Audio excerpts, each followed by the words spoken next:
സ്വർഗത്തിലൂടെ പോകുന്ന ഒരു മനുഷ്യനോട് അള്ളാഹു ചോദിക്കണ്ട, ചങ്ങാതി നിനക്ക് വല്ലതും വേണമെങ്കിൽ നീ ചോദിക്ക്, എന്തെങ്കിലും ആഗ്രഹം ഉണ്ടാ? ഒന്നുമില്ല പടച്ചോനെ.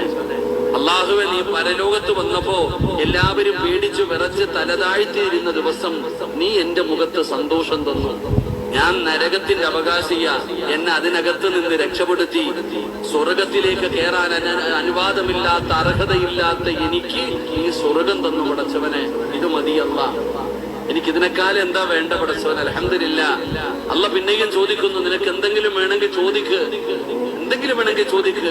ആ സമയത്ത് പറയുന്നു, പടച്ചവനെ, ഉപ്പയെ കണ്ടു, ഉമ്മയെ കണ്ടു, കൂടപ്പുറപ്പിനെ കണ്ടു, മക്കളെ കണ്ടു, ഭാര്യയെ കണ്ടു, ദുനിയാവ് കണ്ടു, അസ്റായിലിനെ കണ്ടു, ഖബറ് കണ്ടു, മലക്കുകളെ കണ്ടു, മഹ്ശറ കണ്ടു, സിറാത്ത് കണ്ടു, മീസാൻ കണ്ടു, പ്രവാചകന്മാരെ കണ്ടു, സ്വർഗം കണ്ടു, നരകം കണ്ടു, എല്ലാരെയും ഞാൻ കണ്ടു പടച്ചവനെ.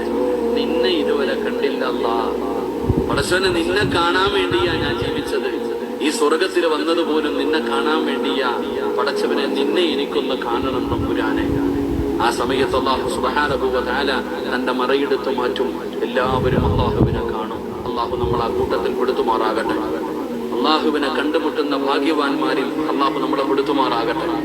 ഉറക്കപ്പുറപ്പെടുത്തുമാറാകട്ടെ.